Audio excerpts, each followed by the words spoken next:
O pessoal dos pré-vestibular. Então, dando continuidade, né? Nós já estudamos os poríferos, quinidários e plateumintos. Então, chegamos agora aos nemateumintos. Nemato significa cilíndrico e vermes. Então, são chamados vermes de corpo cilíndrico não segmentado, tá? É um grupo muito importante para a prova, tá? Para nós entendermos a prova e a questão da zoologia. Porque eles vão ser um divisor, tá, entre esses que nós já estudamos, tá, e o que nós vamos estudar. Por qual motivo? Primeiro, que eles são os primeiros na escala evolutiva a possuir sistema digestório completo, com boca e ânus. Tá? Lembra que quinidários e plateumintos, sistema digestório incompleto. Tá certo? E segundo, eles são animais chamados de pseudocelomados. O que é um pseudocelomado? É um animal que, além da cavidade digestória, possui uma outra cavidade, tá? Revestida parcialmente pela mesoderme. E, além desses motivos, ele é muito cobrado na prova, porque ele acomete, né? A maioria deles são parasitas, eles acometem tanto os homens e animais de interesse nosso, como vegetais. Tá? Por esse motivo, eles são de grande interesse de estudo e normalmente são cobrados em provas de vestibulares. Beleza, galera? Então vamos lá, né, para o nosso tema, nemateumintos. Nemato, cilíndrico, e euminto, vermes. Tá? Principais características dos nemateumintos: nema, fio, tá? Cilíndrico, e eumintos, vermes. São vermes de corpo cilíndrico, não segmentado, tá? Típica simetria bilateral. Lembra que a simetria bilateral, se eu fizer um corte passando pela boca desse verme, eu vou dividir esse verme em dois lados, direito e esquerdo, relativamente iguais, tá? Tubo igual àquele tubo que a gente estudou nos plateumintos dermáticos, tá? Músculo dermático para movimento, né? Forma a parede do corpo, sendo constituído por 3 camadas: a cutícula, para proteger contra as enzimas do hospedeiro, a epiderme, logo abaixo, e a musculatura. Tá? A cutícula é uma camada externa, secretada pela epiderme. Na forma jovem, a camada média é formada por um epitélio simples, uma camada de célula só, que, perdendo as membranas celulares, origina o sincício. O que é um sincício? É uma célula com muitos núcleos. Tá? A musculatura longitudinal, tá? Da anterior para a posterior, forma a camada mais interna, logo abaixo da epiderme. Tá? E a musculatura transversal, que é da parte ventral para a parte dorsal, tá? É mais interna. Então, a longitudinal fica mais para fora e a muscular transversal fica mais internamente. O sistema digestório, como eu disse para vocês, é o primeiro filo na escala zoológica a apresentar sistema digestório completo. Isso aqui é importante, tá? Todos esses marcos, né, que a gente coloca aqui, é o primeiro isso, o primeiro aquilo, são aquisições evolutivas, tá? E depois que elas aparecem, normalmente não desaparecem mais. Então, os nemateumintos são os primeiros animais na escala evolutiva a apresentar um sistema digestório completo, ou seja, possuem boca e possuem ânus. Tá? Isso é muito importante. A digestão é exclusivamente extracelular. Lá nas esponjas era intracelular, nos quinidários começava extracelular e terminava intracelular, nos plateumintos começava extracelular, terminava intracelular. Aqui nesse filo ela é exclusivamente, só acontece digestão extracelular, tá? Só fora da célula, na cavidade gástrica. Então, aqui, a boca do animal, por onde o alimento vai entrar, tem uma placa retrátil cortante aqui, tá? Aqui vem um anel nervoso, Prosseguindo, tem a faringe. Depois da faringe vem o intestino. Tá? Esse intestino percorre toda essa distância aqui, desemboca aqui no ânus. Tá? Aqui ele é revestido por uma cutícula para evitar a ação de enzimas do hospedeiro. E aqui um grande ovário, né? Porque eles produzem muitos óvulos, né? Porque dependem da sorte para que um desses ovos atinja a fase adulta. Certo? Sistema excretor. Como é que era o sistema excretor nos poríferos? Não tem, né? Porque é parazoário, não tem sistema. Nos quinidários, então era por difusão. Nos plateumintos, as células flamas ou solenócitos. E nos nematelmintos, nós vamos ter aqui 1 ou 2 canais de tubos longitudinais, tá? Na forma de um H. Tá? Cada tubo é formado por uma célula gigante canaliculada, tá? E com canalículos, tá? Que forma essa espécie de H aqui, ó. Aqui é um canal excretor, aqui é outro canal excretor, e aqui essa junção dos 2 canais excretores e aqui o poro excretor. Então, como é pseudocelomado, eles vão pegar os catabólitos aqui, vão passar para o canal excretor, que é conduzido e vão sair aqui através do poro excretor. Tá certo? Então, já um sistema bem mais complexo do que lá nos plateumintos. A ausência de sistema respiratório e circulatório, como também lá nos plateumintos não tinha, então ainda não inventaram na escala evolutiva sistema respiratório nem circulatório. Já tem sistema muscular, sistema nervoso, já tem sistema reprodutor, já tem epiderme, já tem muitas aquisições, mas ainda não apareceu até agora, na escala evolutiva, sistema respiratório nem circulatório. Tá? Em espécie de vida livre, que é raro, a respiração é cutânea e aeróbia, através da pele, né, digamos assim, tá? Da epiderme. E nos parasitas, a respiração é anaeróbia. Tá? Ele vive no interior, geralmente no intestino do indivíduo, e lá ele respira sem precisar do oxigênio. O sistema nervoso, constituído por um anel nervoso anterior, na região anterior, tá?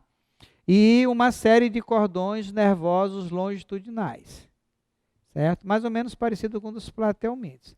Então, aqui é a parte anterior, tá? Que é o gânglio nervoso na parte anterior. Lembra que nos plateumintos já iniciou um processo de cefalização, né? Não é bem o caso aqui. Aqui um cordão nervoso dorsal, que parte por cima, como se fosse a costa dele, e um cordão nervoso ventral, tá? E os nervos longitudinais. A reprodução, os nematóides são, com raras exceções, animais dioicos, sexo separado, quase sempre com dimorfismo sexual, ou seja, você consegue distinguir o macho da fêmea. Tá? Os machos são sempre menores, isso é serve para quase todo mundo. Tá? Os machos são menores e menor número e de vida mais curta. Tá? Normalmente os machos são só para reprodução, depois eles morrem. Morfologicamente distingue-se das fêmeas, os machos são diferentes das fêmeas, pela extremidade posterior, que geralmente tem um pouco recurvado, enrolado, como se fosse uma espiral, tá? E ele vai se expandir formando a bolsa copuladora. Então a parte posterior serve para ele se agarrar à fêmea para poder copular. A fecundação é interna, ele ejacula dentro do corpo da fêmea. Lá dentro o espermatozoide se encontra com um óvulo, tá? Forma o ovo. O desenvolvimento é direto ou indireto. Às vezes tem fase larval, às vezes não tem. Já nasce o parasita parecido com um adulto. Então aqui, o dimorfismo sexual. A fêmea da Ascaris lumbricoide, que é um exemplo nesse filo, olha o tamanho dela aí. Ela vai de 15 a 25 centímetros e ela não tem curvatura na extremidade. Tá? Aqui é a extremidade posterior do macho. Observe que ele é menor do que a fêmea, e essa parte aqui é recurvada, e aqui é o órgão copulador, a bolsa copuladora. Tá? Esse é o macho adulto. E aqui é a fêmea adulta, da asca lumbricoide. O habitat, os animais de distribuição de água doce, no mar e no solo. Então tem uma larga distribuição na natureza. Numerosas espécies são parasitas, a maioria, tanto de vegetais, como eu disse na introdução, como de animais, de interesse humano. Tá? Os parasitas, as principais parasitoses que infectam os homens são a ascaridíase, essa aqui mostrei para vocês aí, o macho e a fêmea, a Ascaris lumbricoide, ancilostomíase, tá? Pelo ancilóstomo do Odenalis, Oxyurus, tá? Conhecido como tuxina na linguagem popular, ou enteróbios vermiculares, tá? Tricocefalose, elefantíase, a Wuchereria bancroft, tá? E nós vamos estudar então algumas delas. O que costuma cair na prova então? Algumas dessas parasitoses. Então a gente escolheu aqui as principais para conversar um pouco com vocês a respeito delas, tá certo? Então vamos começar com a Ascaris lumbricoides, né? Ascaridíase. Íase, de doença causada pela Ascaris, tá? Então, a parasitose que afeta o nosso intestino, o agente etiológico que causa, o nome científico da lombriga, né? Ascaris lumbricoide, ela é conhecida pela população como lombriga. Tá? Ascaris é o gênero, lumbricoide a espécie dela. Tá? Então, o nome científico, o nome da espécie é Ascaris lumbricoide. Aqui é o epípeto da espécie. Tá? Nos dois sexos, como já mostrei para vocês, distingue a boca trilabiada. A boca tanto do macho como da fêmea é dividida em 3 lábios. A fêmea apresenta de 25 a 40 centímetros de comprimento, ela é bem maior do que o macho. Sua extremidade posterior é alongada, com ânus ventral e subterminal. Não é no final que está o ânus. Tá? O macho mede de 15 a 35 centímetros. Tá? Então, olha, observa aqui, ó, a menor é o maior dos machos. Tá? Tem extremidade posterior recurvada, que eu mostrei para vocês lá naquela outra lâmina, naquele outro slide. Apresenta 2 espículas copuladoras, que é para ele se segurar na fêmea para poder copular, já que a fecundação é interna. Então, aqui, ó, todos eles têm o lábio, a boca trilabiada, 3 lábios, tá? Aqui. A linha lateral, para sensorial, né? Da fêmea, tá? É afinalada e o ânus está por aqui assim, subterminal. O macho é menor, também tem a boca trilabiada, só que aqui no finalzinho, ó, tem essa parte aqui que serve para ele se fixar na fêmea, na hora de copular, tá? Espícula copuladora. Então, o dimorfismo sexual aqui é bem visível, né? Qual é o ciclo, né? Como é que é o ciclo da Ascaris lumbricoide? Então, acompanhe aqui. O homem contaminado, ela vive no nosso intestino, tá? O homem contaminado elimina, através das fezes, o ovo em divisão, tá? Olha lá, formou 4, tal. Aí vai para o meio. Não tem saneamento básico, esse cara faz as necessidades no ambiente.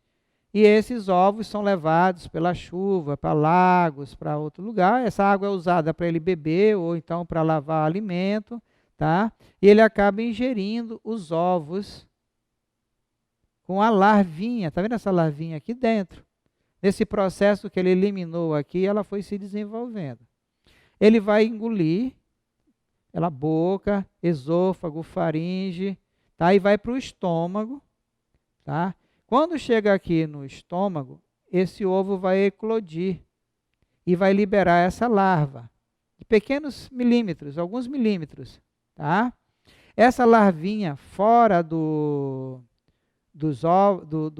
desse ovo, ela vai voltar no sentido contrário. Ela vai do fígado para o coração, do coração ela é bombeada para o pulmão, do pulmão ela sai, vai lá para a traqueia e ela sobe. Costuma causar uma coceirinha, o movimento dela aqui na traqueia, o homem faz e esse verme volta para a boca e ele engole de novo. E agora sim que ela vai para o intestino. Tá? Entenderam? Então, como é que é o percurso? Ela vai entrar pela boca do indivíduo, vai até o estômago, eclode os ovos e ela volta do estômago para o fígado, do fígado para o coração, do coração para o pulmão, do pulmão para a boca e ele engole de novo. Só que ele engole os ovos na primeira vez, na segunda ele engole a larva já, que ela vai se instalar no intestino, tá? No intestino delgado. Lá no intestino delgado vai ter macho e fêmea, às vezes normalmente um casal ou 2 casais, geralmente, mas há caso em que tem 60 vermes desse, causando obstrução do intestino do indivíduo, podem levar à morte. Aí eles acasalam aqui dentro do intestino, elimina os ovos, tá? Elimina os ovos e esses ovos, então, aqui, ó, tá vendo? Ó? Elimina os ovos. Né? Então, aqui o intestino tem o intestino delgado, aqui é o intestino grosso, ó. Elimina os ovos, esses ovos vão pegar o intestino grosso e vão ser eliminados pelas fezes, que vão contar com a sorte de cair, ou né, na probabilidade, para completar seu ciclo, voltar para o hospedeiro de novo. O hospedeiro é o homem. Observem que, diferente da teníase e da esquistossomose, aqui só tem um hospedeiro, tá? É monogenético. Tem 2 de genético, né? Aqui só tem um hospedeiro, só o homem. Então, aqui ninguém fala em hospedeiro definitivo e hospedeiro intermediário, só tem um, tá?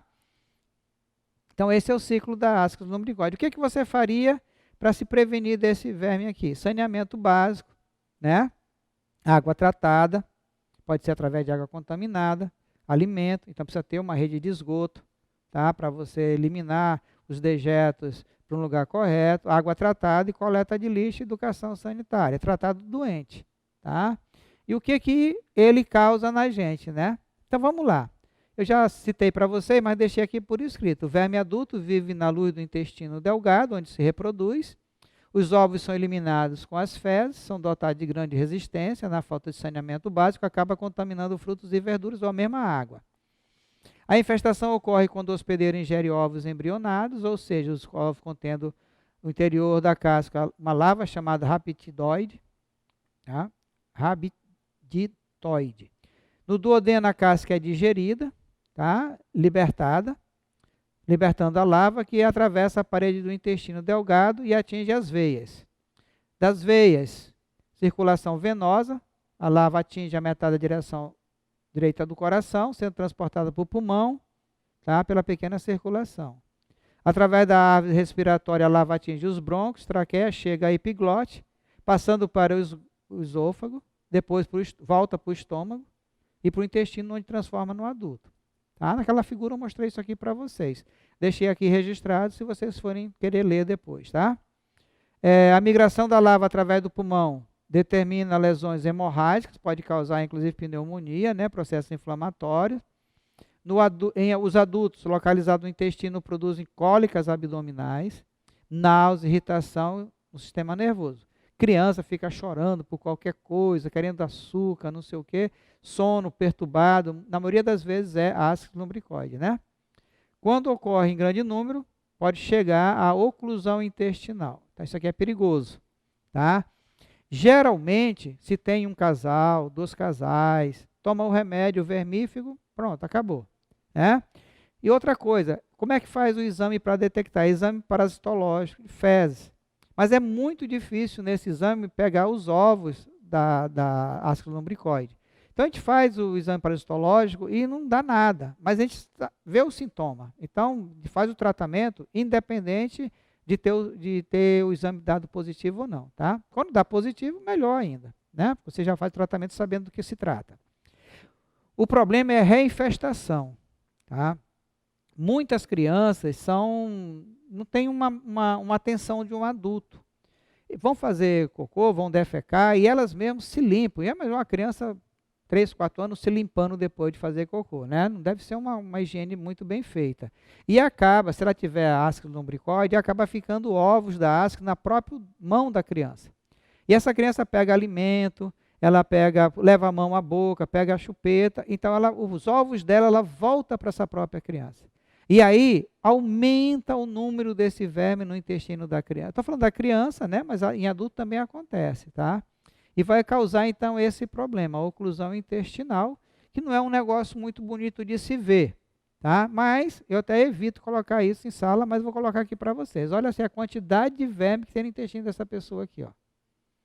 Não é uma coisa boa de se ver, eu pelo menos não gosto de ver isso aqui, né? Tá? Então chama oclusão. Não consegue passar mais nada aí porque está entupido de verme. A profilaxia, como eu disse para vocês, saneamento básico, isso aí é o...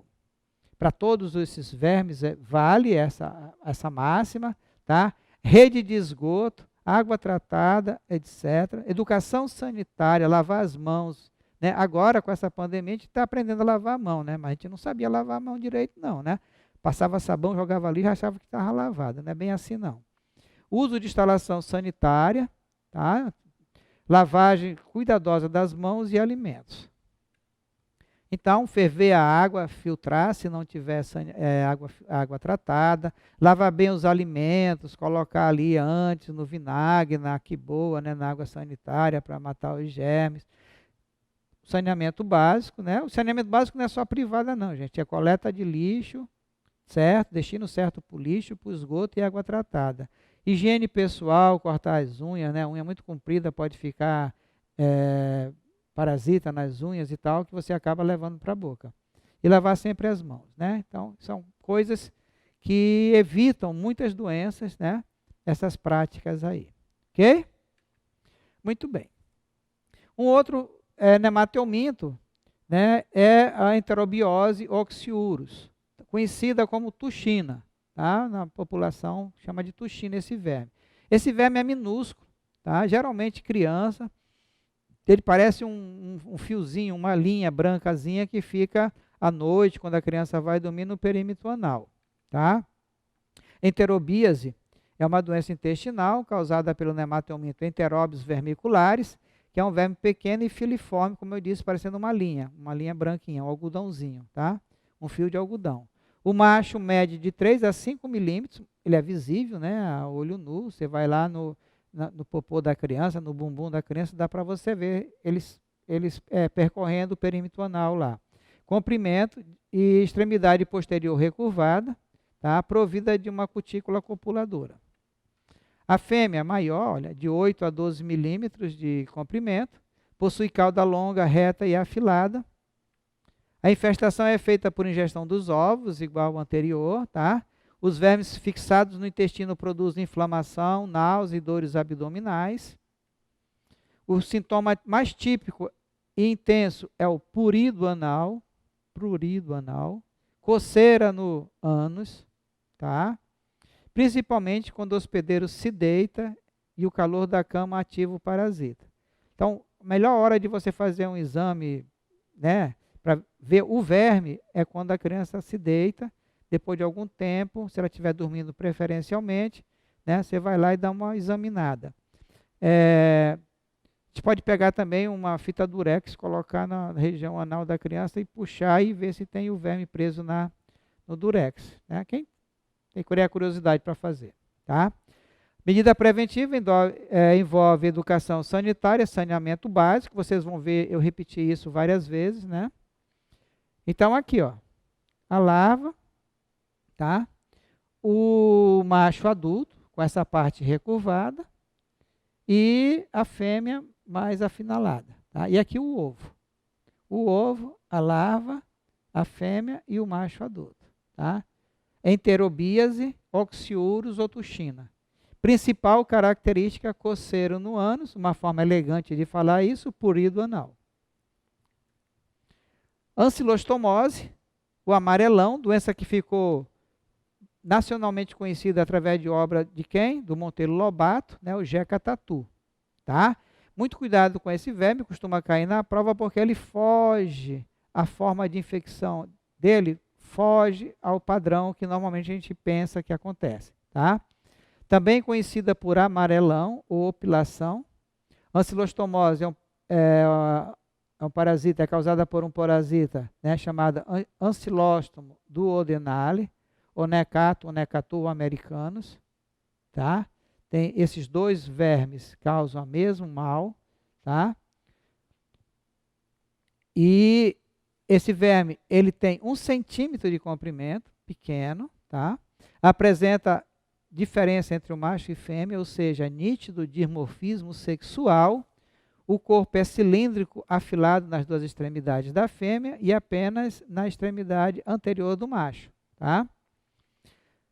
A cápsula bucal apresenta dentes, por meio dos quais se fixam no intestino do hospedeiro, perfura vaso sanguíneo e suga o sangue. Ele é um vampiro por dentro, certo? E o morcego, ele suga o sangue lá, os hematófagos, por fora, né? Vai lá no pescoço do cavalo, da vaca, fura lá, jugular e suga o sangue. Esse aqui suga o nosso sangue por dentro da gente, tá? E vai sugando nosso sangue e vai ficando amarelo, porque vai roubando nossas hemácias e vai ficando amarelo, por isso é amarelão, tá? Os ovos são eliminados com as fezes do hospedeiro e evoluem no meio externo, produzindo as larvas infestantes. Aqui, ó, o necator, o ancilóstomo do odenalis, olha lá, esses dentes aqui, cartilaginosos, eles usam para fixar e aqui é a ventosa para sugar. E aqui o necator americanus, ó. Também tem essas giletes aqui para cortar o intestino e roubar o nosso sangue. Tá? O ancilóstomo odenalis, necator americano. Então vamos pegar aqui o ciclo, né? Aqui o homem contaminado, tá? Vive lá no intestino. O macho e a fêmea, eles vão copular e o homem contaminado então vai eliminar os ovos do parasita, tá? São eliminados junto com as fezes no solo. Presta bem atenção, tá? Desses ovos vai sair a larva, que permanece no solo. Já vimos verme que é pego pela água, entra pela pele, né? E outros que é através da alimentação. E outro através da carne, né? Lembra? E agora, essa larva se desenvolve e nessa fase já pode se contaminar, pode contaminar o indivíduo. Aí o camarada está lá na roça, num lugar onde não tem saneamento básico, que tem esse verme andando descalço. Geralmente quem anda descalço tem alguma rachadura, algum corte nos pés. Essa larva minúscula penetra no nosso corpo através da pele, dos pés. Quem anda descalço, marca bem isso, tá? E aí ela vai pegar os vasos sanguíneos e vai lá para o intestino. Ela vai até a boca, ela faz um percurso parecido com a ascaridíase. Ele vai até a boca, depois volta de novo para o intestino para completar o ciclo e se fixa no intestino. Depois de penetrar a pele, as larvas chegam ao coração, pulmão, através do sangue e depois voltam e se instalam no intestino. Então, o que você faria para não pegar esse verme? Questão de prova. Andar calçado, saneamento básico, a pessoa fazer o cocôzinho dela lá na privada, né? Com esgoto e tal, água tratar do doente, se não tem pessoa doente, mesmo que ele faça no mato, não vai ter o ovo lá fora, né? Então vamos lá. A infestação pode ser ativa e passiva. Na ativa é cutânea, através da pele.